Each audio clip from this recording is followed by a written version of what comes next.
ex-husband asked me to get a loan for him. I stupidly agreed. He refused to pay it back. Ouch. Hey guys. Hey.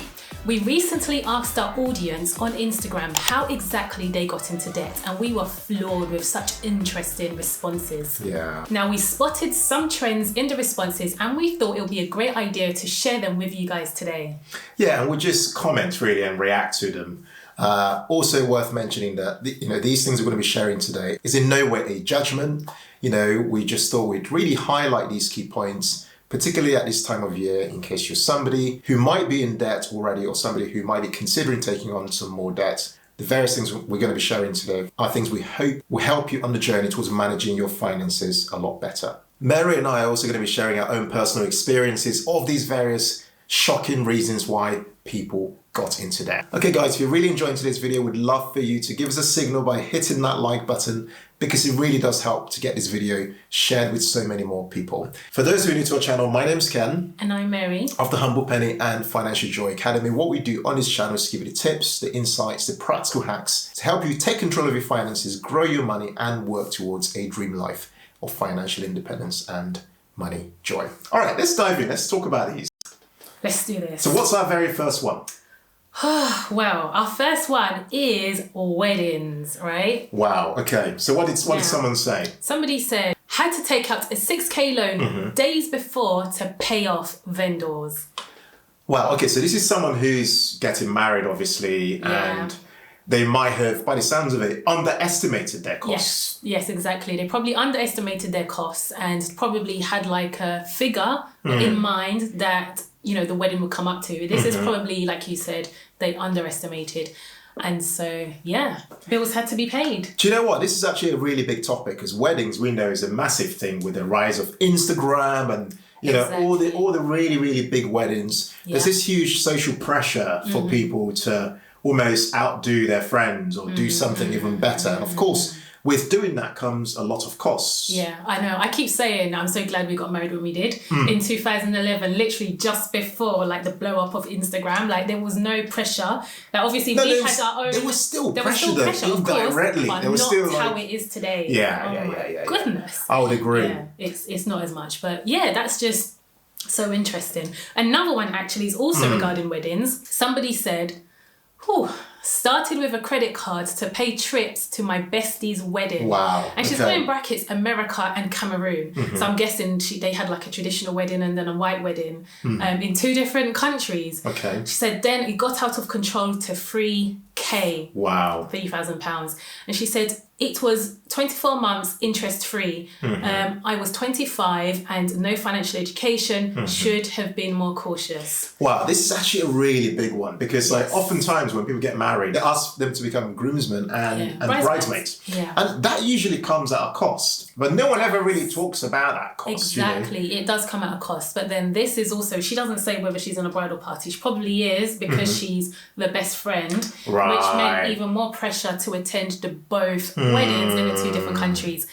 And it's a tricky one, because like you said, there is an expectation for your peoples to support you on one of the biggest moments in your life. The pressure is real. How can you say no to your best friend? True. You just you just need to make a way. But well, you don't have to make a way, but that's this is reality. The way she's made is she's taking on debt. She's taking 3K worth of debt, and obviously if she's not able to pay that back, it just carries on spiraling out of control. The thing I wanted to know from you guys is can you relate to this? So the first example where the girl had underestimated her wedding costs, and obviously that then spiraled out. And the second one where there's this hidden cost of getting married, where you're someone says, hey, you're my good friend, you've been my best man, or you're my chief bridesmaid, and then you're yay, I'd do it. And then of course, nobody talks about the costs. Yeah. So can you guys relate to that? Let us know in the comments, because this is something that's affected it's affected us and affected lots of people out there. And clearly this example. And I think another thing worth mentioning as well is maybe the cultural dimension. Because is this more of an African thing? I don't know, or a Caribbean thing. I don't know. Or is it, because Asians have big weddings as well. Oh yeah, very big, very big. Or is this more of a general thing, whether you're white British or white American or European? Is this a very common thing? I actually don't know. because you were asking who's expected to pay, like for travel. Obviously, if you get married abroad, like who pays the bit in between? I wouldn't expect the bride and the groom to pay, but good point. Yeah. Anyway, let us know in the comments. All right, so the second really shocking reason is getting a big mortgage after kids. And up on the screen is someone who said she never got into debt, but she has a big mortgage because she underestimated the effect on her salary after kids. Wow. What would you say to that? That's so interesting because obviously when somebody gets out a mortgage and, you know, there's an affordability check that's done on them, obviously that isn't factored in because children are in the future, especially if somebody who hasn't had a child yet. And so I guess that wasn't obviously factored into the monthly payments and also probably now the cost of childcare. Yeah, and the lifestyle change, obviously. Exactly. Because she might just be working part-time now. Yeah, reduced hours. Even if there wasn't less hours, there's now another cost of childcare fees. Like I said, nursery fees are no joke. Yeah. So she's got basically a bigger house because she's having a family. And obviously tied to the bigger house is a potential drop in changing career and potential change in working hours, therefore an impact on income. Yeah. Which means there's that, you know, misalignment in earnings and they need to pay back, you know, a lot of debt borrowed on a property, which is something I think a lot of people can probably relate to. In fact, let us know in the comments if you are in that situation now or if it's something that really resonates. I think for us, the thing just speaking of our own perspective, because obviously we've got kids, we've had to take out a mortgage and stuff like that. One big decision Mary and I made was not going to borrow a lot of money. This is why we moved out of London. Yeah. Not being funny, we could have bought a property more than twice the price of the house we eventually bought. But one thing we were very clear on was, you know, we were going to really cap how much we were going to try and borrow because we had this other plan of staying in that house and paying it off early and stuff like that. Yeah, we were quite sensible when... just saying that because how much one borrows really matters, you know. And I even had someone message me on Instagram saying how their biggest thing they're thinking about at the moment is should they take on more money, more debt, more mortgage debt, just so that they can live closer to a train station. And I was thinking, wow, you know, if I was in those shoes, I personally wouldn't do it, you know, not judging anybody, but I personally wouldn't do it because I just think like that debt you take on just doesn't disappear, you know, it really changes the trajectory of your future life. You know, how much longer you have to work till retirement, all those things are connected to kind of taking on more debt. Yeah, definitely. Could they not stay or buy a property near a train station that's maybe just on the outskirts of London? So I don't know whether they were referring to London. Yeah, it was in London. Yes, it was in London, okay. So maybe move out. Just on the outskirts of London, probably 20 minutes on the train to get into London if you needed to. Something to consider. All right, so the third one is actually one that I think many people will feel they can relate to is emotional buying. And someone said, I also like to buy when I'm sad and when I'm happy, so I'm screwed. That's in effect saying. So that's a double whammy, that one. Yeah. Because wow, I mean that says so much actually, because a lot of our money decisions are actually connected to our emotions. Our emotions, how we feel. Yes, and somebody else has said that they got into debt due to depression. Yeah. And, you know, that's another one. That's actually quite hard. I guess this talks about, you know, developing, you know, new and healthy habits around spending and really knowing yourself. Like these people, they know, you know, that they know what their habits are. They know why they spend. It's down to, you know, their emotions. And can they maybe develop healthier habits of like maybe finding other ways to make themselves happy when they're in a low state, you know, when they're depressed. That doesn't mean that they have to then, you know, spend too much money that they can't afford on things that they think will make them happy. That doesn't actually solve the root cause. And often it requires intervention because like if someone's in that state, they often can't just like go, oh, I'm suddenly gonna stop spending emotionally. You know, it's a habit. It's a and it often requires somebody else potentially getting involved in helping them kind of get through that process, through that journey. Absolutely, but I imagine those people, they're probably not in that mindset where they want to even involve anyone. You know, these people, they're probably suffering in silence. So yeah, definitely, like you said, they would need to talk to somebody for that person to be able to help out. You have to actually start with quite a small habit, like a tiny habit, something that you can gradually, consistently see yourself develop. And then through that, you go through a process of stacking another habit onto it. So for example, it could be just a habit of, reviewing your bank statements, for example. Or that's a small win. That's a really, really small one. Easy kind of like tick. Yeah. Or just a habit of just keeping your bank cards away from your wallet. Just something as simple as that. And then on top of that, you may then build up the habit of resisting any form of spending. For a week, and then build upon that sort of up to a couple of weeks, and then a month and so on. Like some people do no spend month. Things like that. Exactly. We made a video previously on 23 easy or tiny habits to adopt in this year. So I'm going to link to it below and above for anyone. Feel free to go and check it out. Okay, so next one is living above your means. So now we've had somebody who said, thinking I would earn enough to pay it back, and then things changed. Yeah, I can see how this relates to so many things. Can you think of some examples? Well, COVID, people losing their jobs. And so they probably took out a loan and thought, okay, I make X amount of money a month. I'll be able to pay this loan back within the required time, but obviously things change. They may have lost their job or reduced hours. And now they have a loan which they aren't able to pay back. So that's one example. Or holidays. We're going to talk about holidays later, but holidays is a good one where most people, quite a lot of people book their holidays on money that they don't actually have. One solution is really budgeting, which a lot of people struggle with. I had someone who I met recently say to me that, they are actually good at making money and stuff, but the thing they really struggle with is how do you budget? And the guy was saying to me how it's not just people who have little money who struggle with budgeting, but people who have quite a lot of money. So high earners and people who you expect might be able to manage their money. Actually, some of the people who struggle the most with actually managing their finances. So interesting. We're going to actually link.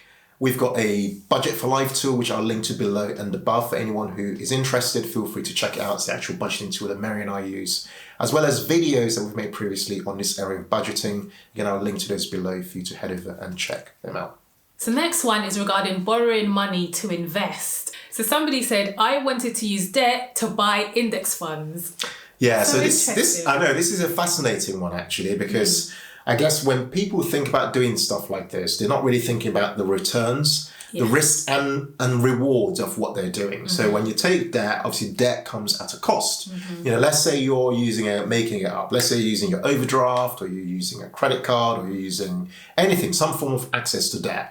That has a particular return that person has to pay back to the bank, effectively, whoever lent the money to them. Let's say, for example, you had to pay back, making up 15%. If you're taking debt at, say, 15%, and then going away and trying to invest that money, you must at least get a return of 15% for that to be worth your while at all. And I think a lot of people don't think in that perspective. Actually, they don't think of the returns, the implied returns from borrowing money that you have to pay back. And obviously the fact that when you invest your money in the stock market, you're not guaranteed at all. You could actually, being very frank, you could actually lose all your money. So then you end up not only losing that money, but actually owing that money back to somebody else as well. So this is not something we would recommend at all. No, not at all. Even if he probably borrowed money and it was probably interest free for the first, I don't know, however long, and he probably thought he can make a returns before having to pay back the loan. But either way, we don't recommend it. Okay, so next one is not having insurance. So somebody said, my father got into debt treating cancer privately because of NHS waiting lists. Yeah, this is a very, very sensitive topic, this one. Very, very sensitive. First of all, really sorry to hear about this situation. Very difficult. Very difficult. Not only having to think about, one's health and kind of getting through all the challenges to do with that, but then actually thinking about how you finance that. Finance your Because it's interesting, this one, really, because like, you know how we always think, oh yeah, we've got the NHS, like everything's great in the UK, you know. Yeah. Not everybody thinks that, but do you understand what I mean? There's a default assumption There's that an assumption if something happens to me, Yeah. I've got the NHS to fall back on. Exactly, and something as serious as cancer, you would think that there would be like a priority, but Yeah, I guess some if kind of- everyone is a priority when it comes to treatment. And so many people are affected by this one illness. Yeah, You know, and then there's so many people. backlog Yeah. due to COVID and people having to postpone on their treatments. So, Yeah. this is really.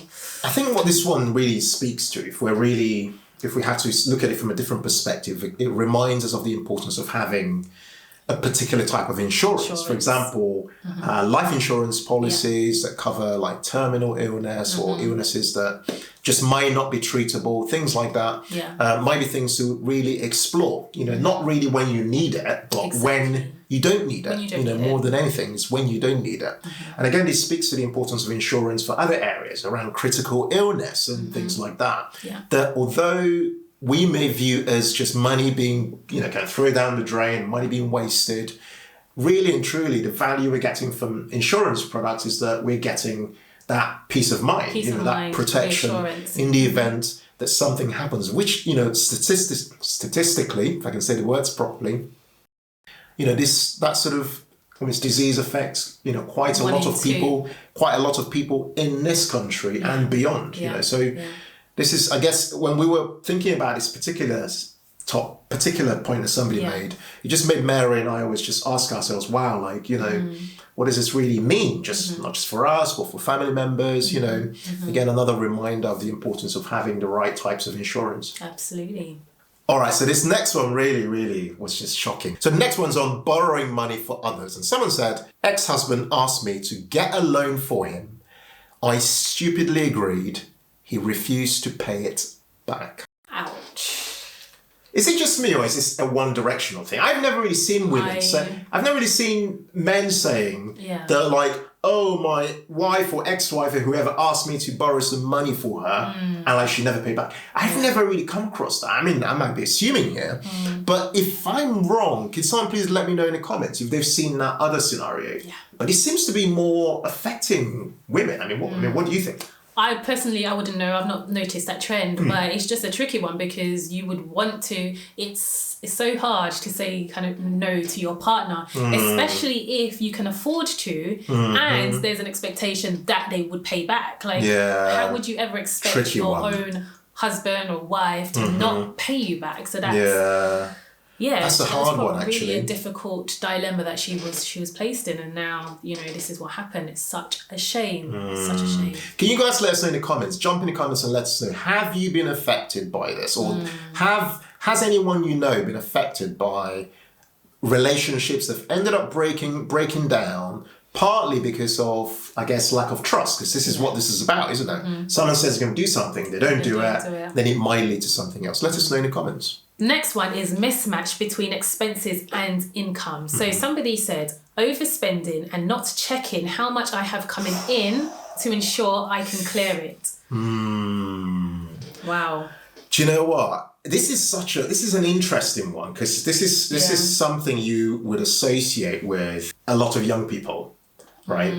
Which is like I know I'm spending, I know there's no money in that bank account, but I'm spending it anyway. And like I know I'm probably in my overdraft, but do you know what? I'm afraid to look. It's that ostrich effect. Exactly. I've got my head beneath the sand and I'm afraid to look to see what I might see. And I'm sure a lot of people can relate to this, where they're totally in denial. That exercise of having to know how much you've got coming in and how much you're spending will probably, convict them that I shouldn't be spending as much as I am, but they almost don't want to have that conversation with themselves to make them feel better about their spending, which a lot of people can relate to, and how they get into debt. And I think as well, for some people life might just be so chaotic, that they just have not quite had the time to sit back, and I know this is people are going to be going, no, but you should know how much you're making. Like everyone should know that. But for some people who earn irregular income, because there are people like that who don't earn a fixed amount each month and stuff, they earn an irregular income. There is that bigger challenge of matching how much I'm earning with how much I'm spending. So you can kind of see where, someone or many people could actually make this particular, fall into debt as a result of living above their means, just because they haven't been able to get to grips with their finances. All right, everyone knows this. This is all about keeping up appearances. Yeah. Do you know what? I think in some way, at some point in many people's lives, everyone is guilty of this in some way. Yes. I think at some point. Now, some of you watching some people might not have ever done this, but I think this is a huge thing. Obviously, for the majority, thanks to social media. True. And, it depends on what does keeping up with appearances look like for you. So that could be as small as having, well, not small because it does add up, having the latest trainers. Like, what do you call this? Balenciaga? I think that's what they're called. Yeah. So, like, the latest trainers with ridiculous price tags or, the most expensive handbags. Again, I saw those Ghana Must Go bags. Yeah, okay. Somebody posted, I think it was Kano, the... What, Louis? Yeah. And he posted... like I forget the name of the shop. One of those really LV. One of those really. Anyway, I'm not going to mention any of those brands. I don't want anyone coming after me. But one of those really expensive brands. Yeah. But they had those Ghana Must Go bags. Mm-hmm.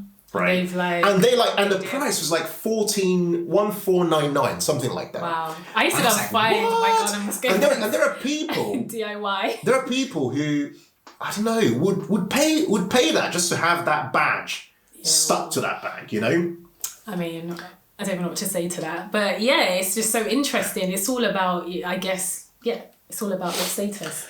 That talks to status, I guess. That speaks to status. But then it can be worse. Keeping up with appearances could be driving the most expensive cars or having the biggest detached houses. So, yes. That's Or even I don't know, man. You can even go as far as I don't know, wigs and stuff. Like women are there's different types. There's levels of wigs, right? Yes. It's true. You want the Brazilian hair, and you want that's another example. They can range from 100 to 1,000. So you're absolutely right with that as well. And right. I don't want disclaimer. I don't want any women messaging me in the comments going, Ken, what are you doing talking about? What are you doing talking about women's wigs? What do you know? What do you know exactly? Anyway, I know nothing. Anyway, moving on. Okay, so this one is more serious, and somebody said that they got into debt due to IVF, and they don't regret it one bit. I think for me personally, when I read that, I was obviously there's the emotional aspect of this, because this is a huge topic, because some people can just have kids and some people can't just have kids straight away, and it takes quite a while. Some people have to go through a process of trying to have kids in other ways. Yeah. And so we completely understand that, Yes. But it's just having to go into debt it's that next step, because I don't know if for some people they actually end up getting their desired goal, and to which for this individual, this person, by the sounds of it, they got what they wanted. They actually, that's a good outcome. But it's just, it's I don't know. It's a difficult topic. It's a difficult topic, and I guess there's no price tag that you can put on, wanting your desired outcome, which is having a baby. Okay, so the next one is bad business advice. Somebody said bad business advice from an ex-business partner manager. Terrible advice, and they said terrible in bold capitals. So this is an interesting one, really, because just the whole idea of borrowing money for business is not a bad thing by itself. It's not a bad thing by itself. But I think this might be a situational thing, isn't it? Because it really depends on kind of what happened. With that situation, but it's hard to talk in it when you don't know the circumstances. Exactly. But it's just unfortunate either way, very unfortunate. But more generally, borrowing for a business opportunity is not necessarily a bad thing, provided you're thinking from an ROI perspective, so almost a return on investment. If I'm borrowing £1,000 to explore a business opportunity and I'm going to make 3,000 or 10,000, then you're thinking ROI. That's just a more general point I wanted to make. Absolutely. All right, so this next one is luxury living. Yeah, and it says too many luxury direct debits. They soon add up and ended up being more than I earned. Oh. Yeah. Again, this talks lifestyle creep. Lifestyle creep. Yeah.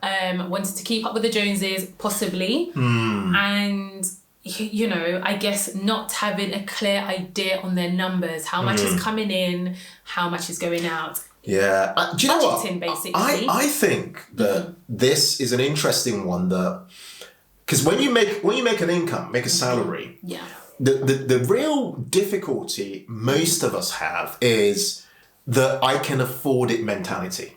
And you're like, I might be spending 1,800 so far. I can take another £100 direct debit.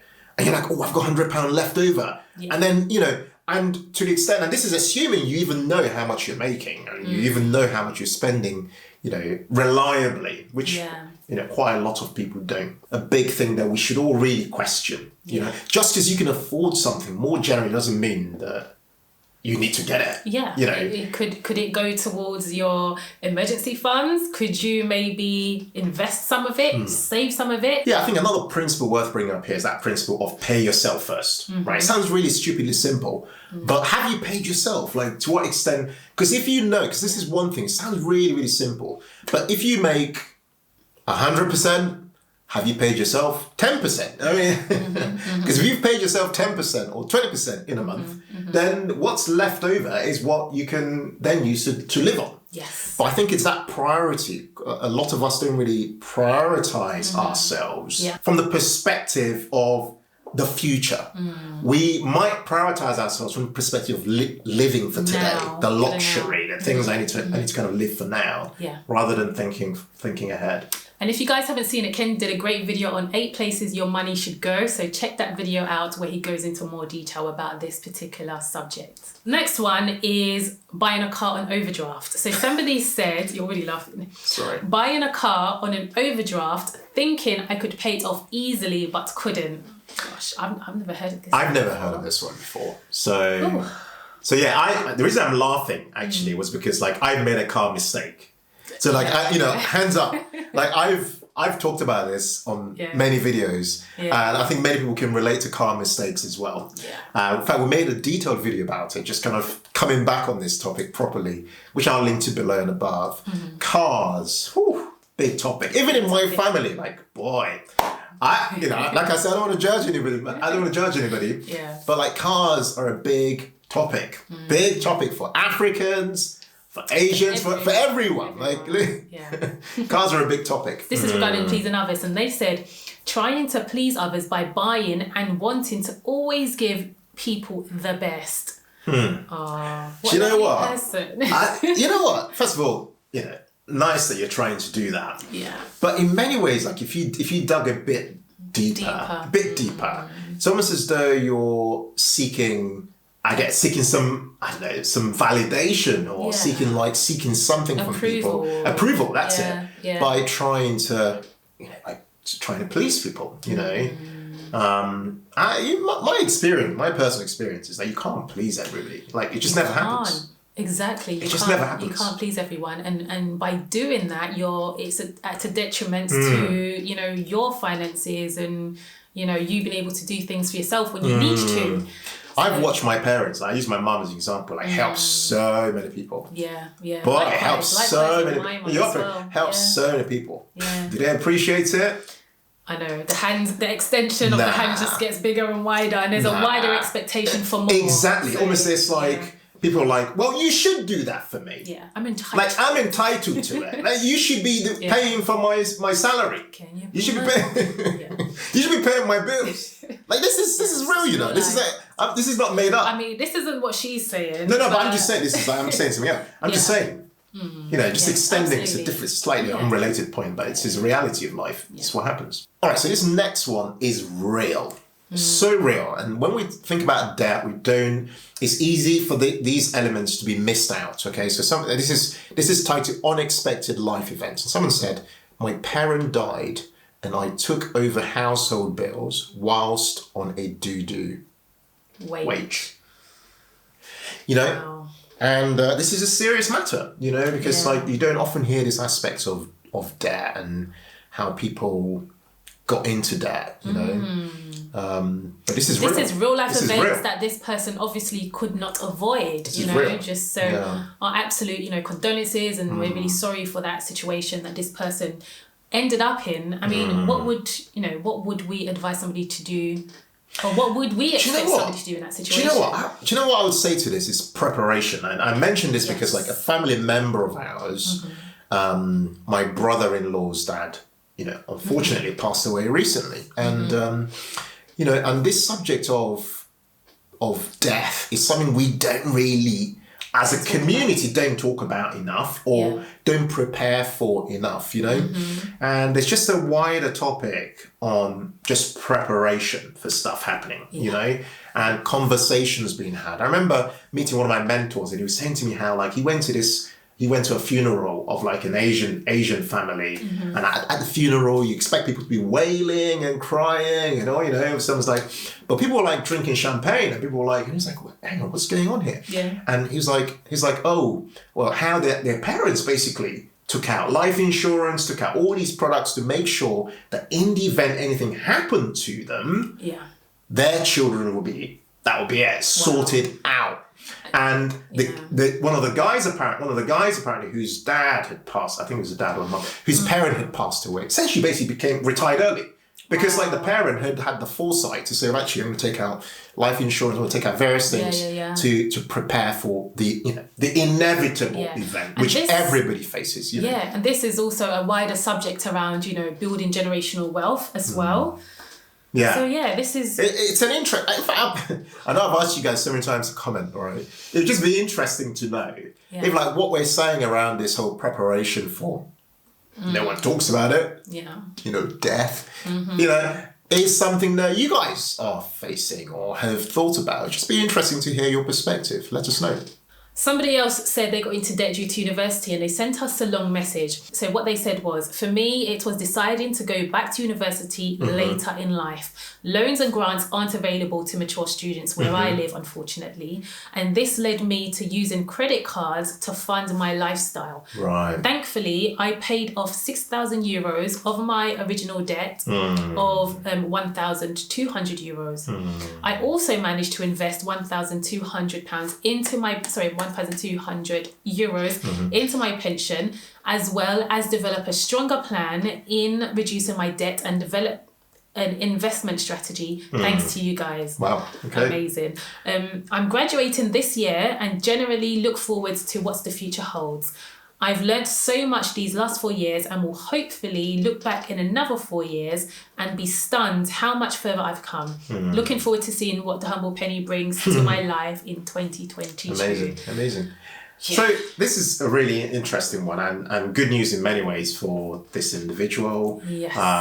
So I personally think education is a good thing to invest money into, broadly speaking. Yeah. But and often you have to go into, some people have to go into debt, obviously student loans and what have you, but it's a shame as a postgrad that, this is a reason why. But then this is to be seen as a, in many senses, you're investing for your future in that way. So. And we'd hope that obviously once you've graduated and then you get a high paying job, you would then be able to pay back those loans. Yeah.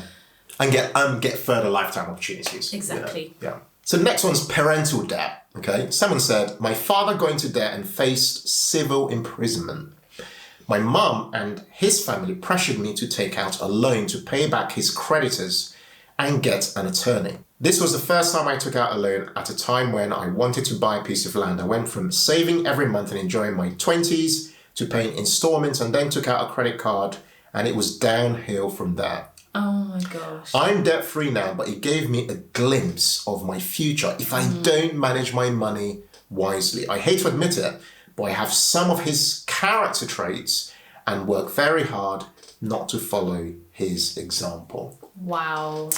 This is a big topic with parents, because like when it comes to parents and taking loans and stuff, it's a hard thing to almost navigate, because again, like you said before, like you've got your loved ones, you don't really want to say, kind of no to them and so on. But obviously in this scenario, this person, they're facing quite a dire situation, imprisonment and so on. And this person, it's tough. It is tough. This person sounds like they had their stuff together, which is why they were probably able to get out a loan, because not everyone can actually get one out. Yeah. And so for her to be in a situation where, she had her money, she had her savings, she was ready to buy land, to totally be thrown off that trajectory because of the mistakes of her parent, it's just so unfortunate. It gets even worse if you're in a marital situation and like someone's dad is having a problem, and then like there's that whole like, oh, is my partner on board with this? What if your partner says no, you can't get the loan for your dad? They might not have even asked this person, it's a woman, if she were married, because then they probably would have been like, we can't really. It's a tricky one. Tricky one, but tough. Yeah, it's very tough. But we just hope that, she knows what her dad's kind of money habits were, and then she doesn't have that same inbuilt like money blueprint as well. Well, she's saying she thinks she's got some character traits. She watches the Humble Penny videos online, so we're hoping that change will come. Change will come. Amen. Hallelujah. This next one's really interesting because it's using debt to improve credit scores. Now, I've often found it somewhat ironic, really, that like obviously with credit scores and all of that, you're essentially showing that you're somebody who can take on debt and pay it back, and you can be consistent with managing your finances and things like that. But it's ironic that to improve your kind of credit profile and stuff, you have to kind of get into the debt system. Yeah. And someone said here, being a first-time immigrant, I am trying to get into debt using credit cards for credit score. Gosh. Because like, you think like everyone who takes a credit card suddenly like magically pays it back. It doesn't work like that. Not everyone's got the right habits to manage this stuff, It requires discipline and a bit of organisation. Yeah. Because if you miss one payment, because you didn't set a reminder or you didn't set up a direct debit, or is it standing order? Whichever, direct debit. And you didn't set up a direct debit, then that's it. You've got a late payment on your records, and then that can then affect. Kind of defeats the whole point. It defeats the whole purpose, because then you end up with a bad credit score, and then the rest goes on.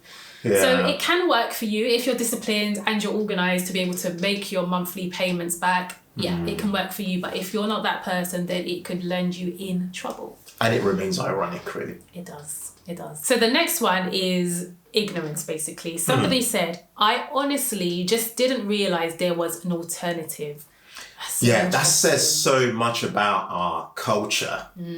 If someone didn't realise that there was no alternative to taking debt out, it's probably what they've grown up seeing all their lives. So it must be, right? It's probably what they grew up seeing their parents do. Yeah. And so they didn't realise actually there is another way. Yeah. There is another way. So it's true. If you grew up in a family where people borrow money all the time, you end up probably borrowing money because you're wired through your blueprint, essentially. Yeah. And if you grew up in a family where people are saving and potentially investing, you're more likely, not that you will always do it, but you're more likely to adopt those same habits as well.